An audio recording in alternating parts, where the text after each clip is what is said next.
This is the On the Media Midweek podcast. I'm Brooke Gladstone. This week, Monster, the Ed Gein Story, is the most watched show on Netflix.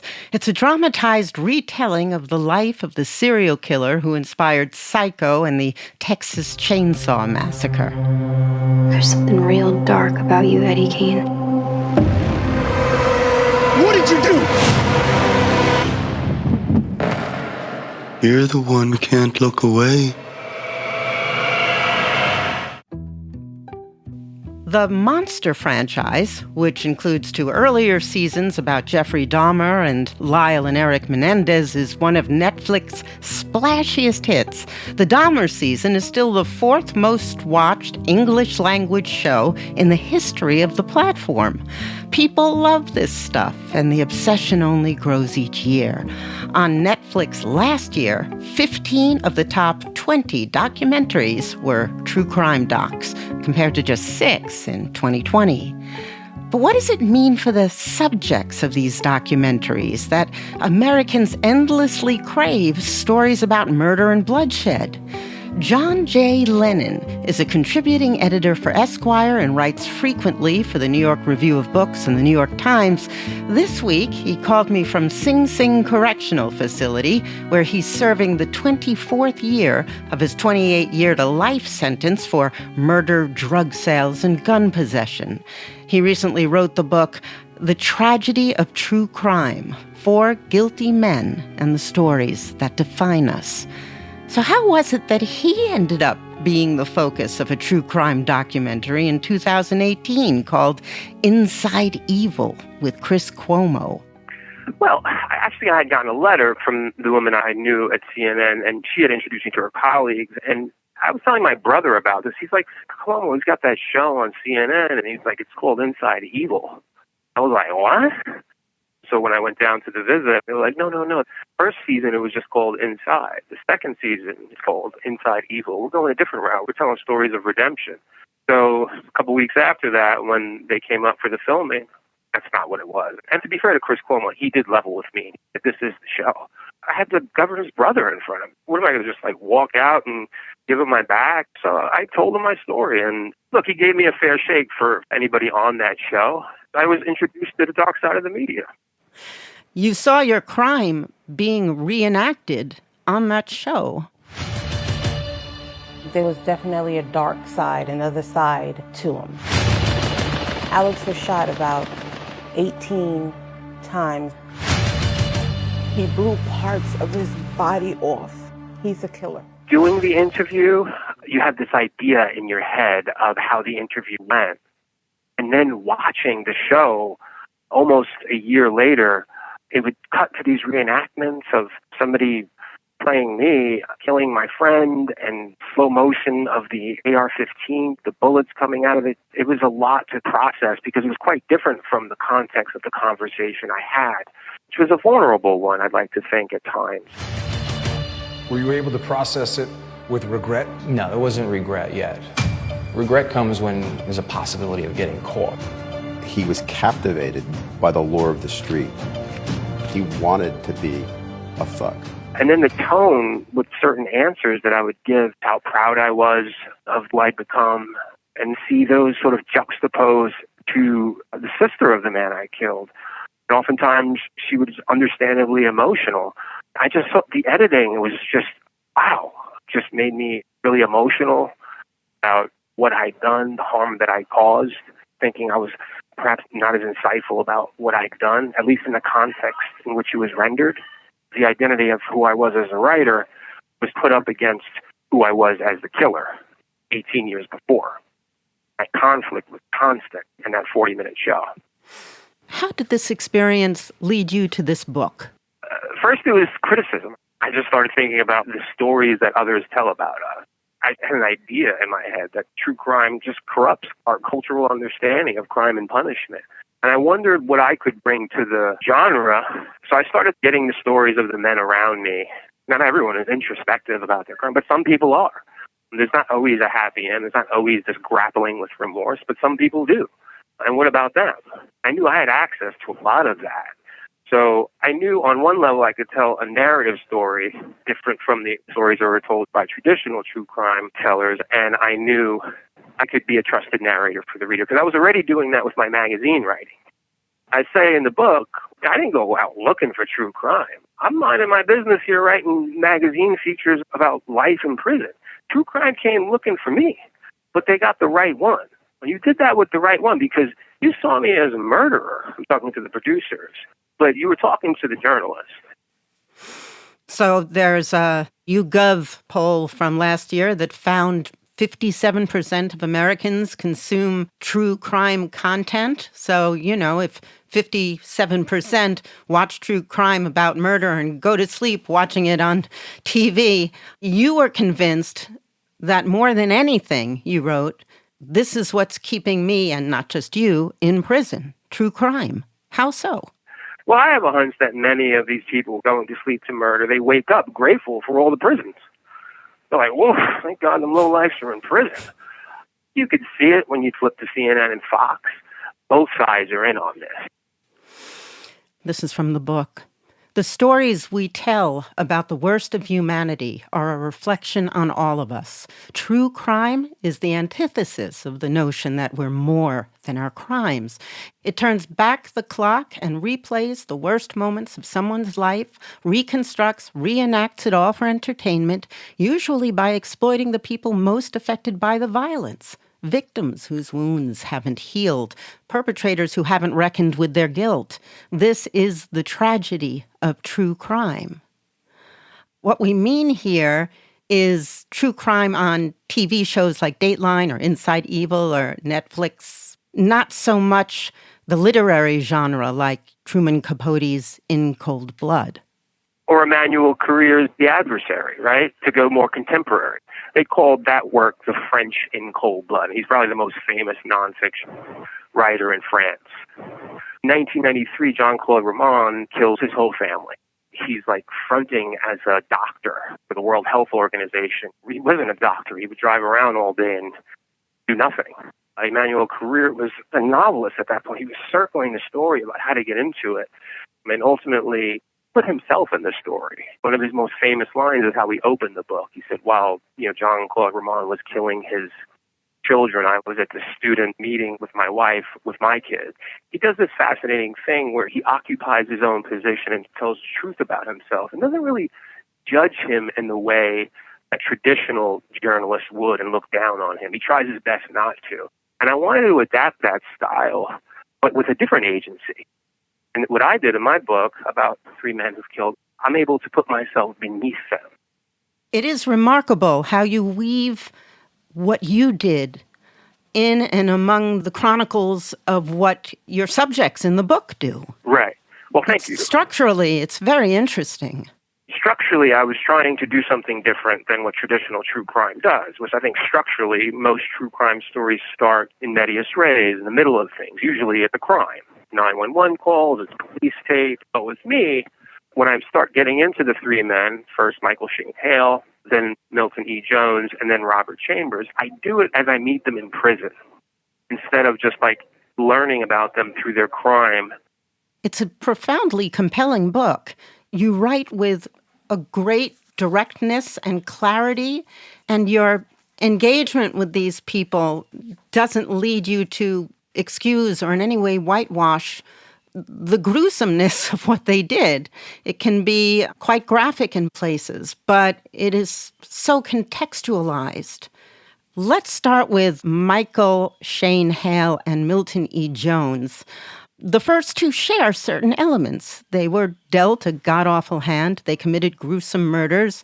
They're in prison, and they've changed. Sure. So I first meet Michael Shane Hale in 2017. I used to run the yard with him. Shane was the kindest man I've ever met in prison. I called Michael Shane Hale Shane. I didn't know what he was in prison for. Eventually you get sort of drips. I remember a guy in my ear said, oh, he's got like one of those crimes you see on Snap. He killed his lover. He dismembered his lover. He's gay. He's this. He's that. The prison rumor mill is kind of a lot like the internet. It has some truths, has some untruths. I used to work with him in a building. He used to sort of prep guys for getting out. I remember sitting in his classes, and he's showing guys how to use Narcan, and he's serving 50 to life. I was like, wow, that's an interesting job for a guy to do that's probably dying in prison. That shows character.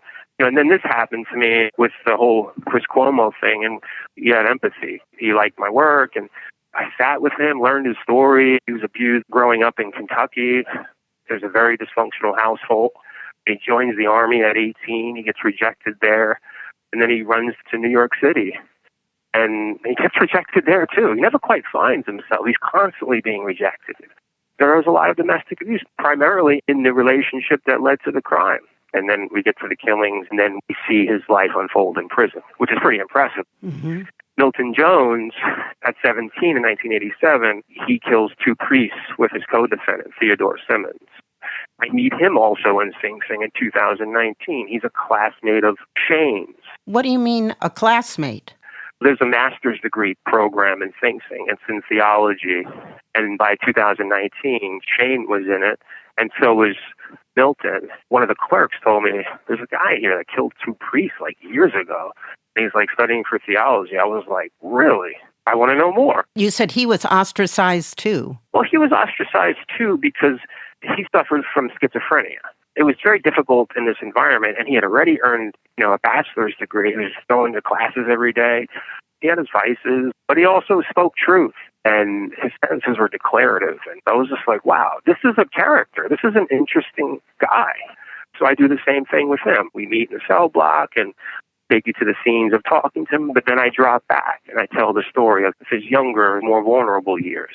He grew up in the rough side of Buffalo. His mother was 14 when she had him. He had some uncles that were criminals. One of his uncles got murdered when he was younger. I remember talking to him about getting beatings when we were younger. And he told me about his instance. I told him about an incident of my mom whipping me. And we both laughed because what do? Because you can't cry in prison. But, the ones closest to us are the ones that introduce us to violence. And then we get to the killings, too. And I don't hold back with the killing because I think what happens in a lot of criminal justice writing is it's the opposite of the true crime. So the true crime, it's all about that. And then the criminal justice is all about the punishment, and it obscures the accountability, and it obscures the harm we do to families. And I won't do that. I'm going to go in there, and I'm going to explain it, and I use my own crime to do that, but only in furtherance of their crime. It's illuminating these dark spots that most writers and most storytellers can't go.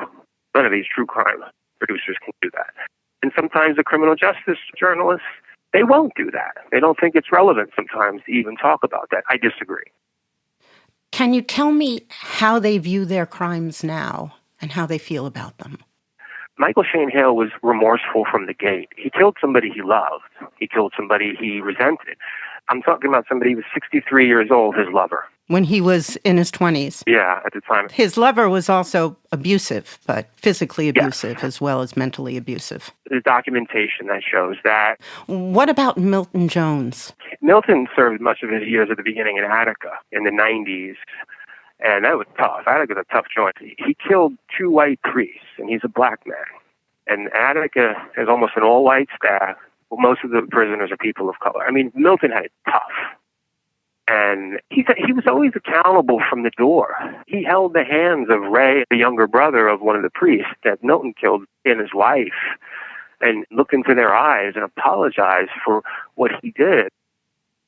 So the person who stands apart from Shane and Jones is Robert Chambers, the famous one. He murdered an 18-year-old Jennifer Levin in 1986, was surrounded by an instant media frenzy, was dubbed the Preppy Killer and the Central Park Strangler by the press. As recently as 2019, 3 decades after he killed her, there was a 5-part docuseries called The Preppy Murder. So what kind of narrative did this true crime coverage superimpose on Chambers' life, on his character? How does it differ from the one you learned about? Well, just your introduction right there. You said he murdered, and then you referenced the documentary Preppy Murder, right? He was never convicted of murder. He was convicted of manslaughter. Ah, right. People are fast and loose with calling people murderers. They're so used to calling people murderers. The jury couldn't convict Rob of murder. But I was just corrected as a matter of fact, right? I was convicted of murder. because they call it mens rea. It's like I intended, and I had that on my mind, and I knew what I was going to do when I killed the man I killed. That was unequivocal. I do not believe walking out of the bar that night that Robert Chambers had murder on his mind. He had his coat back at the bar. But something happened, obviously, where he did kill her, he did strangle her, and it was in the moment. And when I meet him, I moved to Sullivan. I landed in his cell block, and we started living together. And eventually I asked him if he'd be open to sort of participating in this book. I shared my work with him, and he said, I'd rather have you tell my story than whatever's out there. And if you want to tell the same story, then that's just going to be the same thing that's out there. And I assured him I was looking to tell something different. And what I was looking to tell, to answer your question, what does it mean to sort of live a life with the media telling you who you are? I had one instance where the media treated me perhaps unkindly with this Inside Evil episode. And I was pretty bent out of shape about it. I mean, how do you really overcome who people say you are? So how did your narrative differ from the tabloids and the documentaries? What did you tell the reader about him that true crime would have missed? From one addict to another, I understood why he did heroin. Heroin is a big drug in prison. It helps you, not feel. Kills the fear. Prison is fearful. But what happens is, if you don't eventually get sober, you don't grow. Ultimately, that's what Rob's biggest problem was. He could not really get sober. And that's what I observed. With him, I was trying to show what this looked like on a day-to-day level with Rob. Look, it's a difficult character. When we think of Story, we think of a sympathetic character trying to overcome a complicated situation, which is prison. You may not want to pick Robert Chambers. I mean, I had colleagues, women tell me, be very careful. Yeah, I mean, he sounds like a journalist's nightmare. He was both a willing and an unwilling subject, sometimes entirely unresponsive. Do you think you were able to fill for readers some of the missing pieces of his character, like what he did in prison? So along the way, he learned sign language. I'd see him helping men that were hearing impaired, were deaf. They were always going to Rob. I wanted to capture those moments, too, because I think that's part of the story. I'm also tough with him with questions when reflecting back on what happened that night with Jennifer, and I wasn't satisfied with his answers. He had trouble expressing remorse. You've said that one of the heartbreaking moments in the book is when he goes back to prison with a 19-year sentence for drugs in 2008. He's surrounded by another media frenzy, and he told you, I guess at that point, I felt maybe I'm the guy in the newspapers. Maybe they're right. So just leave me alone. Let me go back to prison. Let me get high and die. That is heartbreaking. You see that exasperation on him. Part of me was like, am I doing what everybody else is doing? What is the point of telling this guy's story? Even right now, as the book comes out, I'm thinking, who am I to drill this guy? I hoped that he would be vulnerable with me, maybe put some clarity to what happened that night. But that's not what happened. At the end, I see a guy that's broken from some of the themes that I've explored in the overarching theme of the book. Maybe in part, this is what happens when the media sort of tells you who you are. I just sort of end in this idea of how Rob hasn't been too kind to himself his whole life. Are you projecting remorse onto him? Perhaps. Some of us can't put words to remorse. There's not a happy ending to every story. That's not what this book is. I think that's the complexities of these characters, right? You told my producer, Candace, that writing for you is everything. It's the major conflict of this book and in your life. It's what brings you pride, brings the family that I hurt pain. It's what brings you shame. Am I the murderer or am I the writer? Perhaps I'm both. What is the most important thing for you, the writer? What do you want to accomplish? Well, what writing has done for me, it enables me to figure out myself. I think before you tell the stories of others as a first-person narrative journalist, you have to figure out yourself. Because there's no other way to come to terms with that in here. In 24 years, nobody that's worked for corrections has ever asked me, John, what do you do with what you did? Murdering a man. That's not what goes on in here. But it is what goes on the page. It is what goes on between my editors. It is what goes on between men that I mentor. Tell me about that. Over the years, sometimes you come to people with a story idea and they don't want to be your subject, but they may want to tell their own story. Last year, I hosted a workshop at Sullivan. 9 guys attended. 7 of the men were published. One of the prerequisites is coming to terms with what you did on the page. Readers are not going to want to read what you have to say about prison if you don't sort of like level with them. And that helps them come to terms with what they did, that process? I'd like to think, yes. There is that back and forth with like the first thing you put on the page. That may not be how you feel. No, scrap that. That sucks. That's not how you feel, right? Is that, no, let's go back and forth. Let's talk about this. Like, I killed a man too.